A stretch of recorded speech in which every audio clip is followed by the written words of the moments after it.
soy Víctor. Yo estudio filosofía y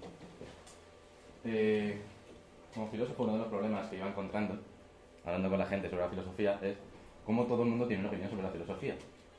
Y está bastante claro. Normalmente yo no voy a un arquitecto y le digo cómo tiene que hacer una casa, o no voy a un médico y le digo cómo tiene que operar. Pero todo el mundo tiene una opinión sobre cómo es la filosofía y sobre todo preguntas más íntimamente, vamos, más propias del que ya es mi campo, que ahora se han ido, vamos, muchas preguntas de la filosofía, ahora las hacen otras cosas, como la historia, o la antropología, la psicología, al final no queda poco. Y en la filosofía lo que nos queda es la ética, entre otras cosas. Entonces, mientras estudiaba la carrera, empecé a ver que teníamos mucho problema con concentrarnos demasiado en los filósofos antiguos, en el pensamiento. Vamos, casi todo lo que estudiaba estaba muerto ya. Entonces, ¿qué pasa ahora que no se hace filosofía? Y sí que se hace. Entonces me parecía muy importante llevar esta crítica o este pensamiento a los videojuegos. Entonces, desde la ética, utilizo aquí creo necesario hacer una serie de definiciones, porque hay que definir, tenemos que manejar todos los mismos conceptos, porque si no, nos liamos. Entonces, ¿cómo defino la moral y la ética? Primero, sé que son términos distintos, pero en este caso voy a utilizarlo de forma indistinta y da igual, ética y moral en este caso van a ser lo mismo. ¿Qué es? Utilizo una definición de Bernard Kerr, bastante actual, no quiero Aristóteles ni gente muerta. Entonces, ¿qué es la ética? La ética es el sistema de reglas que guían la conducta humana y al mismo tiempo son los principios que nos sirven para evaluar esas reglas que guían nuestra conducta. Viendo esta definición, cualquier decisión o cualquier acto que tomemos es potencialmente un acto moral. Desde cruzar la calle, comernos un yogur, hasta a qué partido votar. Todos son decisiones morales, potencialmente. Hay dos niveles. Por un lado tenemos el nivel micro, que es el que guía nuestras decisiones individuales, nuestra vida particular, y luego un nivel macro, que es la ideología que predomina en la sociedad. Estos dos niveles no están al mismo nivel, claramente. El nivel macro marca el nivel micro. Luego cada uno tenemos nuestras experiencias y podemos hacer una crítica, una reflexión sobre nuestro pensamiento y reevaluarnos, como he dicho antes. Pero igualmente eso viene marcado por la ideología predominante. Entonces, hay dos opciones.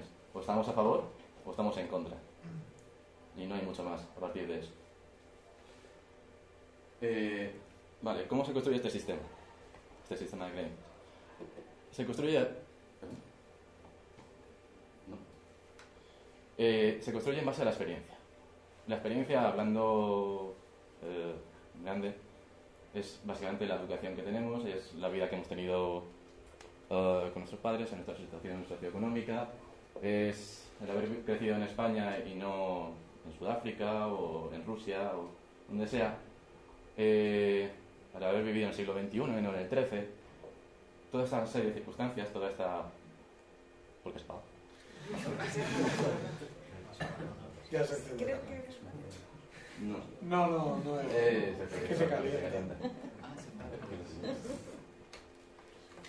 Bueno, nuestra experiencia es lo que construye este sistema de creencias, ¿vale? Y luego podemos revisarlo y ver qué nos parece bien y qué nos parece mal y construir nuestro futuro y nuestras futuras decisiones en base a esa crítica que nos hemos realizado nosotros mismos. Pero eso es otra experiencia más, en realidad. Entonces, al final, estamos sujetos a eso. Vale. Entonces, aquí ya es donde empiezo a meter los videojuegos un poco. Y tenemos que pensar un poco, reflexionar un poco, sobre si hay diferencias entre lo que es una experiencia real y una experiencia simulada. Que al fin y al cabo, los videojuegos son experiencias simuladas. Están diseñadas por un diseñador, o un equipo, o lo que sea, y nos hacen vivir lo que ellos quieren que vivamos. Podemos intentar romperlo y jugar de una forma subversiva, pero bueno, no importa. Entonces hay una diferencia real entre la experiencia real y la experiencia simulada. Es una pregunta que hemos visto mucho, aquí tengo dos fotos, bueno, que hemos visto mucho en la ciencia ficción. Uy. Porque hay gente ahí. No, apaga mi foto. No, podéis apagarme el foto. Pues eso, en la ciencia ficción se reflexiona mucho sobre esta diferencia entre lo que es la vida real y lo que es la ilusión. De la izquierda es Total Recall y Matrix. Y hay muchísimos más ejemplos. En realidad, ya hablando un poco más de cuerpo humano y psicología, toda experiencia que tenemos no es una experiencia real en sí misma. Si vemos un objeto, lo tengo, cómo funciona el ojo, tenemos el objeto real en un lado, percibimos imágenes, nuestro ojo le da la vuelta y tal, luego nuestro cerebro lo procesa y recibimos una imagen que nuestra mente subsume bajo el concepto de silla, en este caso. Y eso lo hacemos también por la experiencia que hemos aprendido lo que es una silla, a diferenciarlo de una mesa o cualquier otro objeto. Aparte, yo por ejemplo ahora mismo y vosotros también, estáis viendo a mí, estáis viendo un montón de lucecitas, ya estáis distinguiendo un objeto que soy yo mismo, y lo colocáis bajo el concepto de que es un ser humano, que soy Víctor, que os estoy hablando, y entendéis el lenguaje común que tenemos todos ahora mismo. Al final todo eso es una experiencia real, se supone, pero es una experiencia mediada. Vuestro cerebro está mandando unas señales, está enfocando vuestra atención en un punto concreto y no en todo. Aparte del presente, la diferencia entre el tiempo pasado, presente, futuro, etc. Entonces, si no podemos marcar la línea entre qué es una experiencia simulada y qué es una experiencia real, quiere decir que no hay diferencia. Y simplemente experiencias secas. Y todo tiene el mismo nivel. Por lo tanto, los videojuegos, como experiencia, tienen la misma potencia que la experiencia real o no sé, cualquier tipo de experiencia. Entonces, aquí es donde ya entra la moral en el diseño. No me he dado cuenta, pensaba hablar de este cuadro, además un poquito, y no me he dado cuenta que hoy es el 80 aniversario del bombardeo de Nick. Entonces, mola. No mola. Vale, y los videojuegos como medio expresivo, no quiero entrar en el debate de si es arte o no, porque el raya me da igual. Pero como medio expresivo me parece que es muchísimo más potente que cualquier otro medio artístico. Quiero hacer otra pequeña definición de lo que es el arte, para poder trabajar con ello. El arte lo considero que es, en este caso, un medio de expresión. El artista, en este caso Picasso, fue contratado para hacer un cuadro para una exposición y decidió este tema. Y había ocurrido hace poco un bombardeo y decidió expresar el horror de que es un bombardeo, y lo que quería era, seleccionando todas las figuras, los colores, el diseño en general, de lo que hablamos, quería en el espectador crear una serie de sentimientos, de pensamientos que reflexionase sobre el tema. Y me parece que los videojuegos en este sentido son potencialmente mucho más potentes que cualquier otro medio expresivo. Creo que el cine, la pintura, la música nunca va a llegar a crear esa sensación en el jugador, que las personas pueden tener con los videojuegos. Al menos potencialmente. Y creo que el videojuego todavía está muy joven como para hacer esto. Cuando salen obras buenas, al final creo que no llegan ni a la sombra de zapatos del cine. Pero bueno. Entonces, vaya. Bueno, los videojuegos no son simplemente una herramienta lúdica para pasar el rato, sino que son mucho más. Y, hombre, sé que aquí la audiencia que tenemos está de acuerdo en esto, ¿no?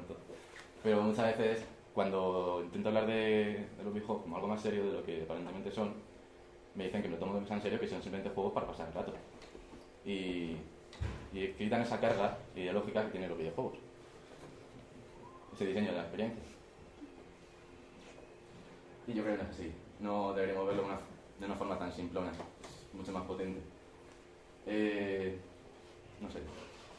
Bueno, he puesto imagen del Call of Duty, del nuevo. Espera, esto tengo que pasarlo. Sí.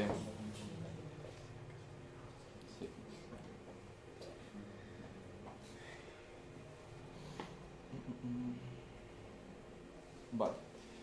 Los videojuegos al final, la industria en general, si nos ponemos a ver cuántos juegos bélicos existen, una barbaridad, prácticamente.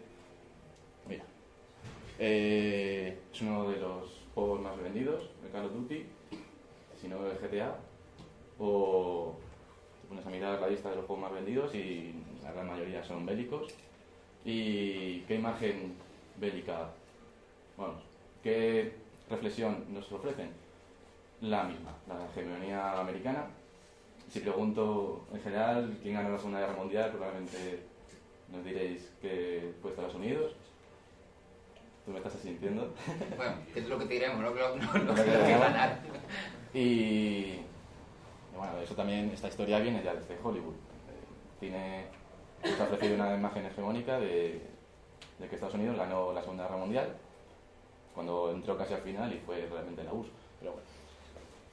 Y igualmente, hay gente que dice aquí, no, pero hay juegos bélicos antibélicos, como dicen típicos Spec de Line, que es que, vale, ese juego está muy bien, pero hay más, o podríamos hacer más. Salió creo que el año pasado o hace 2 años, La Revolución. ¿Cuántos juegos hay que nos insten a hacer una revolución? Prácticamente ninguno, o este. Y los que hay son una puta mierda, o este es una mierda. Luego dices, juegos bélicos antibélicos. Metal Gear, es el único bueno. Pero ¿cuánta gente ha pillado el mensaje de Metal Gear? La gente juega al final por ese giro, porque es muy entretenido, muy divertido y esas cosas. Y al final el discurso te lo saltas porque es un vídeo de 15 minutos y prefieres pegar tiros. O esconderte, o lo que sea. Ya, ese juego. Luego, no solamente los bélicos. Los juegos trabajan mucho con el sistema de recompensas. Trabajamos poco, recibimos recompensas, que es una forma que tiene el sistema capitalista de darnos un poquito para que no iniciemos una revolución. Aquí tengo los Sims. Los Sims funcionan completamente con este método consumista del sistema capitalista. ¿Qué hacemos en los Sims? Trabajamos, y nos entendemos que trabajamos, ganamos dinero para comprar muebles. Si estamos un tiempo sin comprar muebles, pues Sims se vuelve triste y te compras un mueble nuevo y vuelve a estar contento. Está muy bien. Ligas fácilmente, follas en cuanto has ligado, a las semanas de casa. Sistema de recompensas. Y la felicidad entendida como consumo.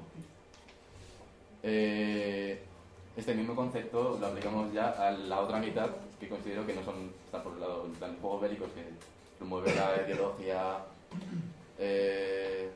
imperialista americana, y por otro lado la ideología capitalista, que es esta de consumismo y de producción.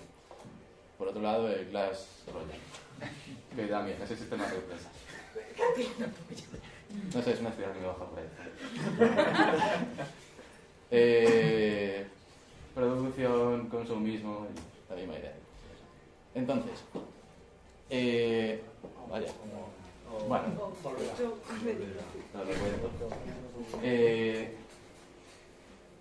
Me he dado cuenta de que el sistema capitalista es muy bueno cogiendo movimientos subversivos y redactándolos para que dejen de ser subversivos. Vale. Porque hay gente que en este caso me ha dicho, los videojuegos, como son una herramienta tan potente, podemos utilizarlos para reeducar a la población y que reflexione sobre estos temas. Y efectivamente hay juegos indies en la industria que han ido saliendo. El de War of Mine que decías antes, me parece que reflexiona sobre la guerra bastante bien. Y bueno, todos los juegos bélicos son malos, hay algunos que reflexionan bastante bien sobre el tema. Pero, como he dicho, el capitalismo hace muy bien eso, de aniquilar la subversión o redactarla para que deje de ser un problema. En este caso ya he puesto una imagen de Eddie Murphy al principio, de Steve Martin también al principio. En Estados Unidos, en los años 70 y principios de los 80, empezó a haber mucho movimiento de stand-up comedy, los monólogos, los que conocemos, de cómicos que empezaban a actuar en pubs y tal, y hacían un discurso cómico, claro, pero absolutamente subversivo, y incitaban a la crítica al sistema. En esos años fue después de, fue justo después de la guerra de Vietnam, donde Estados Unidos sufrió un poco. ¿Y qué pasó? como la siguiente imagen, pues acaso vuelvo a seguir, pues que Steve Martin ha ganado el Oscar. Ha ganado el Oscar, entonces ya subversivo una mierda. Ahí está. Y Eddie Murphy tiene su estrella de la fama y al final el movimiento subversivo se ha convertido en comedia. Y casi todos esos cómicos que actuaban con grupos de punk ahora están en Hollywood ganando millones y al final la crítica es una puta mierda. Vale. Esto no lo tengo apuntado, pero me apetece decirlo. Me parece que ahora con el feminismo está pasando similar, que es un movimiento anticapitalista y antisistema. Y hace unas semanas estuve en el H&M y una camiseta que pone feminista. Bueno, H&M y casi toda la marca de ropa explotan a mujeres en el tercer mundo. No sé si la feminista con las camisetas lo saben. Pero bueno. La realidad de los videojuegos es esta. Las empresas son las que marcan. Entonces, ¿cuál es la ideología que va a predominar en los videojuegos? La que ellos elijan. La que los estudios grandes, como tenemos ahí Activision, Square Enix, estoy viendo, Bethesda, Capcom, Sega, todas estos son las que acaban de iniciar en Nintendo Switch, que ha sido un récord de ventas. Estas son las que están marcando la ideología de los videojuegos. Y la experiencia que nosotros nos estamos comiendo y la que los jugadores se están comiendo es la que estas empresas marcan. Y al finalizar, nos dicen esto y nos lo creemos. No es para nosotros, es para ellos. Y para que nos quejemos. Y fin.